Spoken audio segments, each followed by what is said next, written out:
All right, ಇನ್ನಷ್ಟು ಈ ಕುರಿತಾಗಿ ಸುದ್ದಿಗಳನ್ನ ಕೊಡೋದಕ್ಕೆ ವಿಧಾನಸೌಧದ ಬಳಿಯಿಂದ ನನ್ನ ಸಹೋದ್ಯೋಗಿ ರಂಜಿತ್ ಶಿರಿಯಾ ರೆಡಿ ಇದ್ದಾರೆ. Over to you Ranjith. Thank you Srilakshmi.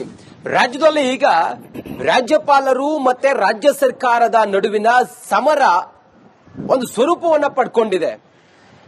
ವಿಧಾನಮಂಡಲದ ಭಾಷಣವನ್ನ, ಅದರಲ್ಲಿ ಕೆಲವು ಕೇಂದ್ರ ಸರ್ಕಾರದ ವಿಚಾರಗಳನ್ನ ಇವರು ಆಕ್ಷೇಪಾರ್ಹವಾಗಿ ಬಳಸಿರೋದ್ರಿಂದಾಗಿ ಅಂತ ಭಾಷಣವನ್ನ ನಾನು ಓದೋದಿಲ್ಲ ಅಂತೇಳಿ ರಾಜ್ಯಪಾಲ ತಾವರ್ ಚಂದ್ ಗೆಹ್ಲೋಟ್ ಅವರು ಹೇಳ್ತಾ ಇದ್ದಾರೆ. ಅದಕ್ಕೆ ಮುಖ್ಯಮಂತ್ರಿ ಸಿದ್ದರಾಮಯ್ಯನವರು ರಾಜ್ಯಪಾಲರ ಸಲಹೆಯನ್ನ ರೆಡಿ ಇಲ್ಲ.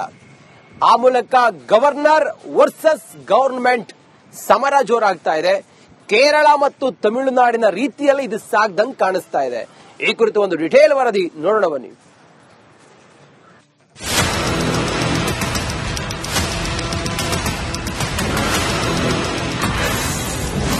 ಸಿದ್ದರಾಮಯ್ಯ ಸರ್ಕಾರ ವರ್ಸಸ್ ರಾಜ್ಯಪಾಲರು.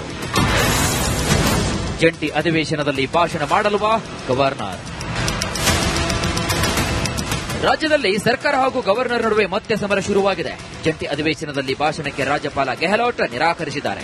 ವಿವಿ ರಾಮ್ಜಿ ಕಾಯ್ದೆಯನ್ನು ತಂದಿರುವುದನ್ನು ವಿರೋಧಿಸಿ ಖಂಡನ ನಿರ್ಣಯ ಕೈಗೊಳ್ಳಲು ವಿಶೇಷ ಅಧಿವೇಶನ ನಡೆಸಲು ಸರ್ಕಾರ ಉದ್ದೇಶವನ್ನು ಹೊಂದಿತ್ತು. ಆದರೆ ಜಂಟಿ ಅಧಿವೇಶನ ಉದ್ದೇಶಿಸಿ ಭಾಷಣ ಮಾಡಲು ರಾಜ್ಯಪಾಲರು ನಿರಾಕರಿಸಿದ್ದಾರೆ. ಇದು ಸರ್ಕಾರಕ್ಕೆ ತಲೆನೋವಾಗಿದೆ.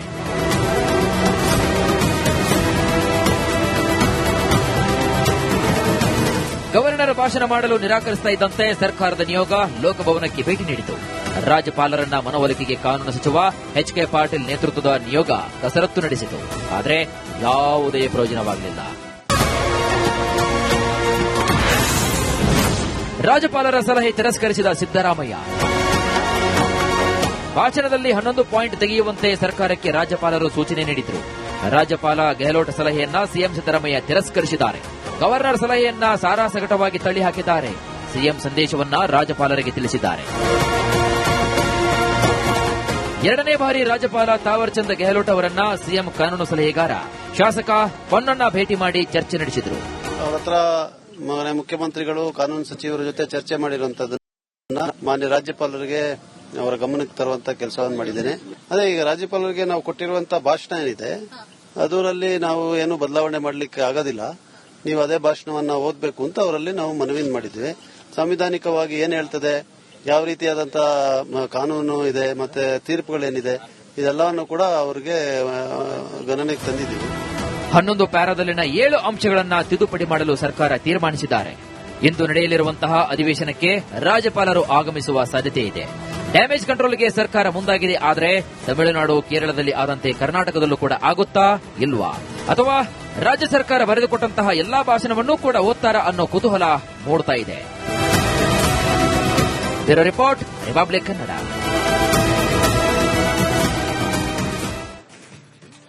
ಆಲ್ರೈಟ್, ಇನ್ನಷ್ಟು ಈ ಕುರಿತಾಗಿ ಸುದ್ದಿಗಳನ್ನ ಕೊಡೋದಕ್ಕೆ ವಿಧಾನಸೌಧದ ಬಳಿಯಿಂದ ನನ್ನ ಸಹೋದ್ಯೋಗಿ ರಂಜಿತ್ ಶಿರಿಯಾ ರೆಡಿ ಇದ್ದಾರೆ. Over to you Ranjith. Thank you Srilakshmi. ರಾಜ್ಯದಲ್ಲಿ ಈಗ ರಾಜ್ಯಪಾಲರು ಮತ್ತೆ ರಾಜ್ಯ ಸರ್ಕಾರದ ನಡುವಿನ ಸಮರ ಒಂದು ಸ್ವರೂಪವನ್ನ ಪಡ್ಕೊಂಡಿದೆ. ವಿಧಾನಮಂಡಲದ ಭಾಷಣವನ್ನ, ಅದರಲ್ಲಿ ಕೆಲವು ಕೇಂದ್ರ ಸರ್ಕಾರದ ವಿಚಾರಗಳನ್ನ ಇವರು ಆಕ್ಷೇಪಾರ್ಹವಾಗಿ ಬಳಸಿರೋದ್ರಿಂದಾಗಿ ಅಂತ ಭಾಷಣವನ್ನ ನಾನು ಓದೋದಿಲ್ಲ ಅಂತೇಳಿ ರಾಜ್ಯಪಾಲ ತಾವರ್ ಚಂದ್ ಗೆಹ್ಲೋಟ್ ಅವರು ಹೇಳ್ತಾ ಇದ್ದಾರೆ. ಅದಕ್ಕೆ ಮುಖ್ಯಮಂತ್ರಿ ಸಿದ್ದರಾಮಯ್ಯನವರು ರಾಜ್ಯಪಾಲರ ಸಲಹೆಯನ್ನ ರೆಡಿ ಇಲ್ಲ. ಆ ಮೂಲಕ ಗವರ್ನರ್ ವರ್ಸಸ್ ಗವರ್ನಮೆಂಟ್ ಸಮರ ಜೋರಾಗ್ತಾ ಇದೆ. ಕೇರಳ ಮತ್ತು ತಮಿಳುನಾಡಿನ ರೀತಿಯಲ್ಲಿ ಇದು ಸಾಗ್ದಂಗೆ ಕಾಣಿಸ್ತಾ ಇದೆ. ಈ ಕುರಿತು ಒಂದು ಡಿಟೇಲ್ ವರದಿ ನೋಡೋಣ ಬನ್ನಿ.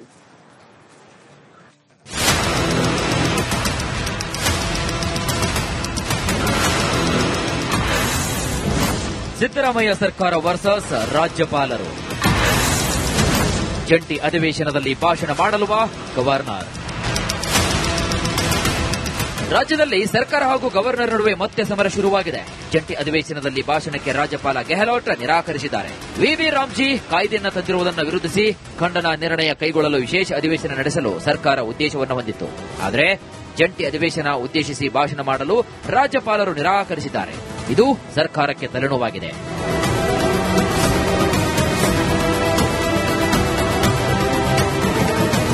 ಗವರ್ನರ್ ಭಾಷಣ ಮಾಡಲು ನಿರಾಕರಿಸ್ತಾ ಇದ್ದಂತೆ ಸರ್ಕಾರದ ನಿಯೋಗ ಲೋಕಭವನಕ್ಕೆ ಭೇಟಿ ನೀಡಿತು. ರಾಜ್ಯಪಾಲರನ್ನ ಮನವೊಲಿಕೆಗೆ ಕಾನೂನು ಸಚಿವ ಎಚ್.ಕೆ. ಪಾಟೀಲ್ ನೇತೃತ್ವದ ನಿಯೋಗ ಕಸರತ್ತು ನಡೆಸಿತು. ಆದರೆ ಯಾವುದೇ ಪ್ರಯೋಜನವಾಗಲಿಲ್ಲ. ರಾಜ್ಯಪಾಲರ ಸಲಹೆ ತಿರಸ್ಕರಿಸಿದ ಸಿದ್ದರಾಮಯ್ಯ. ಭಾಷಣದಲ್ಲಿ 11 ಪಾಯಿಂಟ್ ತೆಗೆಯುವಂತೆ ಸರ್ಕಾರಕ್ಕೆ ರಾಜ್ಯಪಾಲರು ಸೂಚನೆ ನೀಡಿದರು. ರಾಜ್ಯಪಾಲ ಗೆಹ್ಲೋಟ್ ಸಲಹೆಯನ್ನ ಸಿಎಂ ಸಿದ್ದರಾಮಯ್ಯ ತಿರಸ್ಕರಿಸಿದ್ದಾರೆ. ಗವರ್ನರ್ ಸಲಹೆಯನ್ನ ಸಾರಾಸಗಟವಾಗಿ ತಳ್ಳಿಹಾಕಿದ್ದಾರೆ. ಸಿಎಂ ಸಂದೇಶವನ್ನ ರಾಜ್ಯಪಾಲರಿಗೆ ತಿಳಿಸಿದ್ದಾರೆ. ಎರಡನೇ ಬಾರಿ ರಾಜ್ಯಪಾಲ ತಾವರ್ ಚಂದ್ ಗೆಹ್ಲೋಟ್ ಅವರನ್ನ ಸಿಎಂ ಕಾನೂನು ಸಲಹೆಗಾರ ಶಾಸಕ ಪೊನ್ನಣ್ಣ ಭೇಟಿ ಮಾಡಿ ಚರ್ಚೆ ನಡೆಸಿದರು.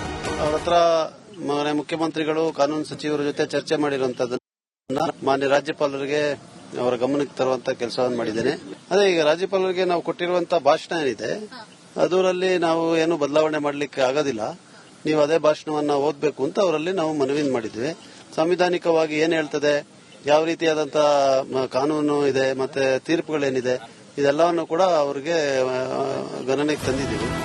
11 ಪ್ಯಾರಾದಲ್ಲಿನ 7 ಅಂಶಗಳನ್ನು ತಿದ್ದುಪಡಿ ಮಾಡಲು ಸರ್ಕಾರ ತೀರ್ಮಾನಿಸಿದ್ದಾರೆ.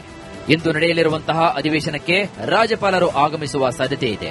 ಡ್ಯಾಮೇಜ್ ಕಂಟ್ರೋಲ್ಗೆ ಸರ್ಕಾರ ಮುಂದಾಗಿದೆ. ಆದರೆ ತಮಿಳುನಾಡು, ಕೇರಳದಲ್ಲಿ ಆದಂತೆ ಕರ್ನಾಟಕದಲ್ಲೂ ಕೂಡ ಆಗುತ್ತಾ ಇಲ್ವಾ, ಅಥವಾ ರಾಜ್ಯ ಸರ್ಕಾರ ಬರೆದುಕೊಟ್ಟಂತಹ ಎಲ್ಲಾ ಭಾಷಣವನ್ನೂ ಕೂಡ ಓದ್ತಾರಾ ಅನ್ನೋ ಕುತೂಹಲ ಮೂಡ್ತಾ ಇದೆ. Bureau report, Republic Kannada.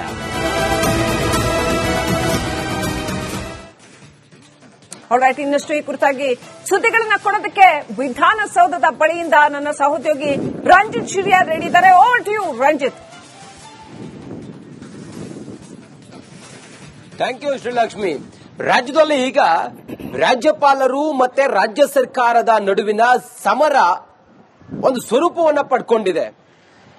ವಿಧಾನಮಂಡಲದ ಭಾಷಣವನ್ನ, ಅದರಲ್ಲಿ ಕೆಲವು ಕೇಂದ್ರ ಸರ್ಕಾರದ ವಿಚಾರಗಳನ್ನ ಇವರು ಆಕ್ಷೇಪಾರ್ಹವಾಗಿ ಬಳಸಿರೋದ್ರಿಂದಾಗಿ ಅಂತ ಭಾಷಣವನ್ನ ನಾನು ಓದೋದಿಲ್ಲ ಅಂತೇಳಿ ರಾಜ್ಯಪಾಲ ತಾವರ್ ಚಂದ್ ಗೆಹ್ಲೋಟ್ ಅವರು ಹೇಳ್ತಾ ಇದ್ದಾರೆ. ಅದಕ್ಕೆ ಮುಖ್ಯಮಂತ್ರಿ ಸಿದ್ದರಾಮಯ್ಯನವರು ರಾಜ್ಯಪಾಲರ ಸಲಹೆಯನ್ನ ರೆಡಿ ಇಲ್ಲ. ಆ ಮೂಲಕ ಗವರ್ನರ್ ವರ್ಸಸ್ ಗವರ್ನಮೆಂಟ್ ಸಮರ ಜೋರಾಗ್ತಾ ಇದೆ. ಕೇರಳ ಮತ್ತು ತಮಿಳುನಾಡಿನ ರೀತಿಯಲ್ಲಿ ಇದು ಸಾಗ್ದಂಗೆ ಕಾಣಿಸ್ತಾ ಇದೆ. ಈ ಕುರಿತು ಒಂದು ಡಿಟೇಲ್ ವರದಿ ನೋಡೋಣ ಬನ್ನಿ.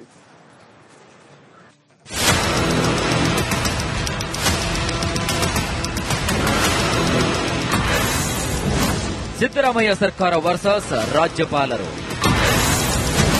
ಜಂಟಿ ಅಧಿವೇಶನದಲ್ಲಿ ಭಾಷಣ ಮಾಡಲ್ವಾ ಗವರ್ನರ್?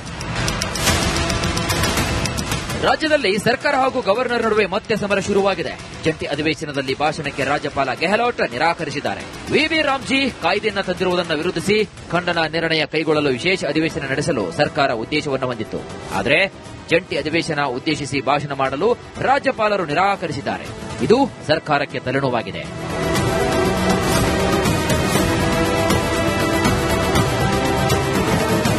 ಗವರ್ನರ್ ಭಾಷಣ ಮಾಡಲು ನಿರಾಕರಿಸ್ತಾ ಇದ್ದಂತೆ ಸರ್ಕಾರದ ನಿಯೋಗ ಲೋಕಭವನಕ್ಕೆ ಭೇಟಿ ನೀಡಿತು. ರಾಜ್ಯಪಾಲರನ್ನ ಮನವೊಲಿಕೆಗೆ ಕಾನೂನು ಸಚಿವ ಎಚ್.ಕೆ. ಪಾಟೀಲ್ ನೇತೃತ್ವದ ನಿಯೋಗ ಕಸರತ್ತು ನಡೆಸಿತು. ಆದರೆ ಯಾವುದೇ ಪ್ರಯೋಜನವಾಗಲಿಲ್ಲ. ರಾಜ್ಯಪಾಲರ ಸಲಹೆ ತಿರಸ್ಕರಿಸಿದ ಸಿದ್ದರಾಮಯ್ಯ. ಭಾಷಣದಲ್ಲಿ 11 ಪಾಯಿಂಟ್ ತೆಗೆಯುವಂತೆ ಸರ್ಕಾರಕ್ಕೆ ರಾಜ್ಯಪಾಲರು ಸೂಚನೆ ನೀಡಿದರು. ರಾಜ್ಯಪಾಲ ಗೆಹ್ಲೋಟ್ ಸಲಹೆಯನ್ನ ಸಿಎಂ ಸಿದ್ದರಾಮಯ್ಯ ತಿರಸ್ಕರಿಸಿದ್ದಾರೆ. ಗವರ್ನರ್ ಸಲಹೆಯನ್ನ ಸಾರಾಸಗಟವಾಗಿ ತಳ್ಳಿಹಾಕಿದ್ದಾರೆ. ಸಿಎಂ ಸಂದೇಶವನ್ನ ರಾಜ್ಯಪಾಲರಿಗೆ ತಿಳಿಸಿದ್ದಾರೆ. ಎರಡನೇ ಬಾರಿ ರಾಜ್ಯಪಾಲ ತಾವರ್ ಚಂದ್ ಗೆಹ್ಲೋಟ್ ಅವರನ್ನ ಸಿಎಂ ಕಾನೂನು ಸಲಹೆಗಾರ ಶಾಸಕ ಪೊನ್ನಣ್ಣ ಭೇಟಿ ಮಾಡಿ ಚರ್ಚೆ ನಡೆಸಿದರು. ಅವರ ಹತ್ರ ಮುಖ್ಯಮಂತ್ರಿಗಳು ಕಾನೂನು ಸಚಿವರ ಜೊತೆ ಚರ್ಚೆ ಮಾಡಿರುವಂತದ್ದನ್ನ ಮಾನ್ಯ ರಾಜ್ಯಪಾಲರಿಗೆ ಅವರ ಗಮನಕ್ಕೆ ತರುವಂತ ಕೆಲಸವನ್ನು ಮಾಡಿದ್ದೇನೆ. ಅದೇ ಈಗ ರಾಜ್ಯಪಾಲರಿಗೆ ನಾವು ಕೊಟ್ಟಿರುವಂತಹ ಭಾಷಣ ಏನಿದೆ ಅದರಲ್ಲಿ ನಾವು ಏನು ಬದಲಾವಣೆ ಮಾಡಲಿಕ್ಕೆ ಆಗೋದಿಲ್ಲ. ನೀವು ಅದೇ ಭಾಷಣವನ್ನ ಓದಬೇಕು ಅಂತ ಅವರಲ್ಲಿ ನಾವು ಮನವಿ ಮಾಡಿದ್ವಿ.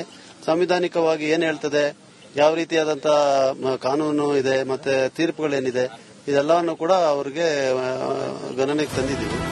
11 ಪ್ಯಾರಾದಲ್ಲಿನ 7 ಅಂಶಗಳನ್ನು ತಿದ್ದುಪಡಿ ಮಾಡಲು ಸರ್ಕಾರ ತೀರ್ಮಾನಿಸಿದ್ದಾರೆ.